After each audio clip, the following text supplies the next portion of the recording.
আসার সময় যখন বাইক র্যালি হচ্ছিল প্রায় 29 কিলোমিটার, আর আমার কার্যকর্তাদের মধ্যে জোশ, যে স্বতঃস্ফূর্ততা, যে আত্মবিশ্বাস আমি দেখেছি, আমার হৃদয়ে একদম আপ্লুত হয়েছে। এই হলো ভারতীয় জনতা পার্টির কার্যকর্তা।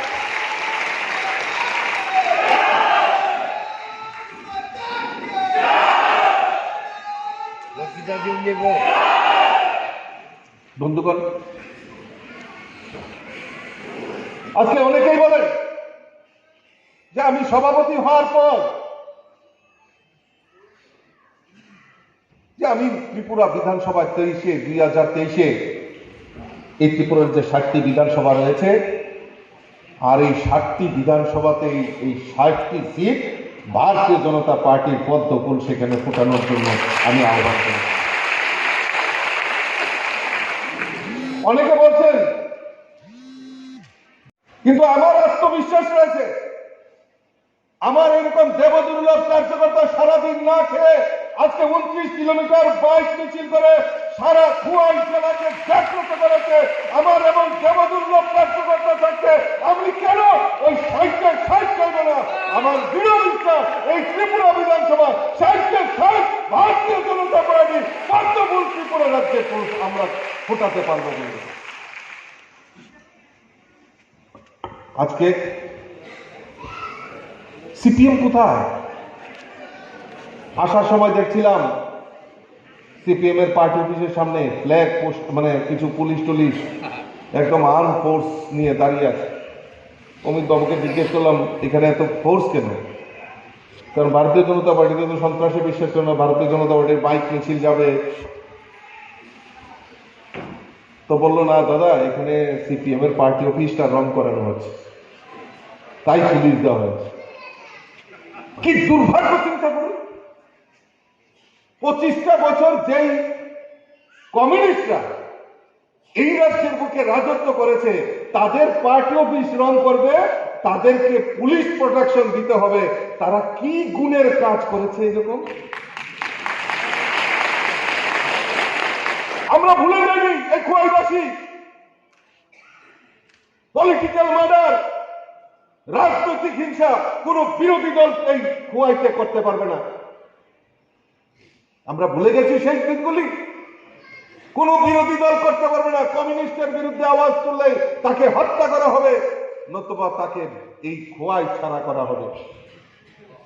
সারা রাজ্যে দেখেছি 25টা বছর এই রাজ্যের বুকে বিভিন্ন জায়গায় একটাই কাজ করেছে কমিউনিস্টরা, সেটা হলো শহীদ বেদি নির্মাণ করেছে। আস্তে আস্তে কই অমিত দা বলছিলেন যে আমার সামনে, গাড়ির সামনে একটা লোক বাইক চালাচ্ছিল, যে তার সিপিএম করার অপরাধে তার আঙ্গুলগুলি কেটে দিয়েছিল। এই ছিল ত্রিপুরা রাজ্যের সিপিএম। আমরা ভুলে গেছি এই ত্রিপুরা রাজ্যের মানুষ। ওই আজকে ভালো কাজ করার পর আজকে ওই খোয়াই সিপিএম পার্টি অফিসে রং করানো হচ্ছে, তাও কি পুলিশ নিরাপত্তার সহযোগিতা নিয়ে। কি দুর্ভাগ্য! চিন্তা করে দেখুন বন্ধু। আমরা এই রাজ্যের বুকে 25টা বছর ধরে একটাই স্লোগান, ইনকলাব জিন্দাবাদ, আমরা খাবো তোমরা বাদ। বিশ্বাস কার্যকর্তাদের মধ্যে নেই কেন? কার্যকর্তাদের মধ্যে আত্মবিশ্বাস এসছে যে না, এই 2023 ভারতীয় জনতা পার্টির সরকার। আমি পরিসংখ্যান আপনাদের বলছি, অনেকের মধ্যে আত্মবিশ্বাসের অভাব ছিল।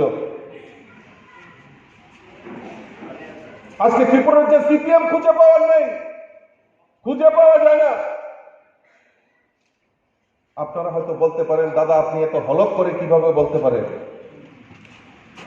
আপনারা মনে করে দেখুন, যতগুলি বিধানসভা নির্বাচন গেছে সিপিএম গণা শুরু করতো 21 থেকে।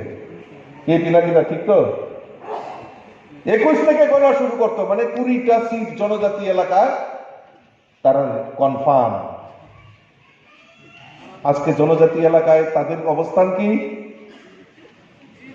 সদ্য এডিসি নির্বাচন হয়েছে এই ত্রিপুরা রাজ্যে। কয়টা সিপিএম সিট পেয়েছে? একটা সিটও পায়নি। ভোট অফ পার্সেন্টেজ 4th পজিশনে। সদ্য এই ত্রিপুরা রাজ্যে পুর পরিষদ, নগর পঞ্চায়েত নির্বাচন হয়েছে। কয়টা সিট পেয়েছে সিপিএম? কোন আসন গ্রহণ করতে পারেনি। Vote of percentage 4th position. সদ্য আমাদের 4টি বিধানসভার উপনির্বাচন হয়েছে। সুরমা, যুবরাজনগর, 6 আগরতলা, 8 বরদোয়ালি। সিপিএম কয়টা পেয়েছে?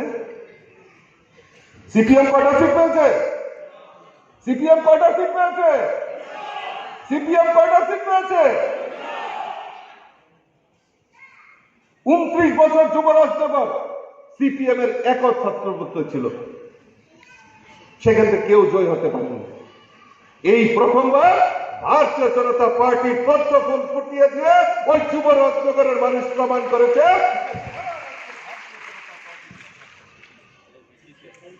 তাদেরকে প্রত্যাখ্যান করেছে। 6 আগরতলাতে আমরা জিততে পারতাম, কিন্তু সেখানে দেখলাম সিপিএম ওই কংগ্রেসীদেরকে ভোট হাওলাত দিয়েছে। হাওলাত, যখন জিজ্ঞেস করলাম তা হাওলাত দিয়েছে। আবার 23-এ বলে আবার ফিরে এলো। এরকম হয়নি কল্যাণীদি? কাকে হাওলাত দিয়েছেন? 25 বছর ওই কংগ্রেসীরা সিপিএম কে মদত করেছে।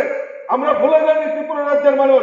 ওই দিল্লিতে দোস্তি আর ত্রিপুরাতে কুস্তি, ওই কংগ্রেসীরা, ওই নাটক কংগ্রেসীরা তাদেরকে ত্রিপুরা রাজ্যের মানুষ হারে হারে কিনে। এখন আবার বেঙ্গালুরু গেছে ভারত জোড়ো আন্দোলন করতে।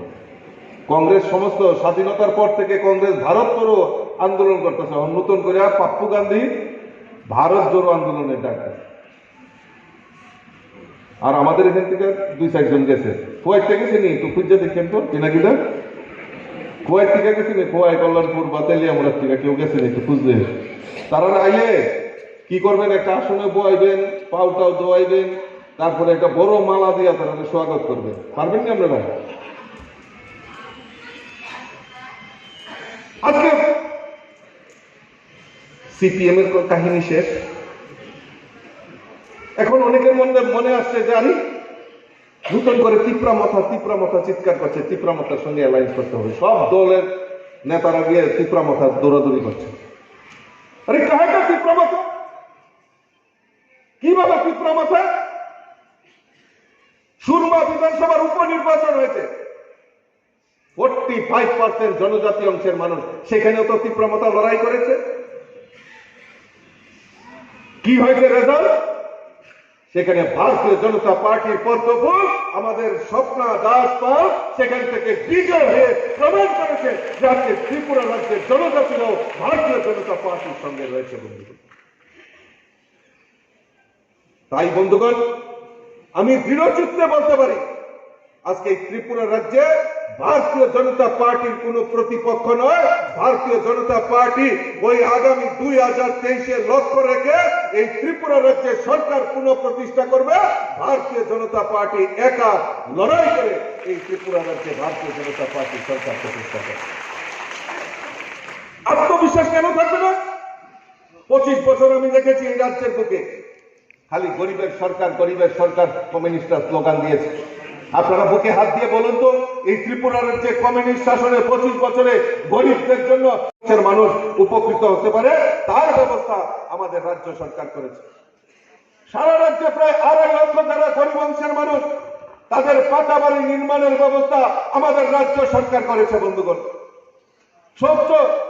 স্বচ্ছ ভারত মিশনের মাধ্যমে প্রত্যেক গরিব অংশের মানুষের বাড়িতে যাতে পাকা শৌচালয়ের ব্যবস্থা করেছে আমাদের রাজ্য সরকার। বন্ধুগণ, প্রধানমন্ত্রী উজ্জ্বলা জ্যোতি যোজনা যারা গরিব অংশের মায়েরা রয়েছেন তাদের নামে বিনা পয়সায় এলপিজি কানেকশনের ব্যবস্থা, গ্যাসের কানেকশনের ব্যবস্থা আমাদের রাজ্য সরকার করেছে। বন্ধুগণ, হর ঘর নল, সমস্ত বাড়িতে জল পৌঁছে দেওয়ার ব্যবস্থা আমাদের রাজ্য সরকার করেছে।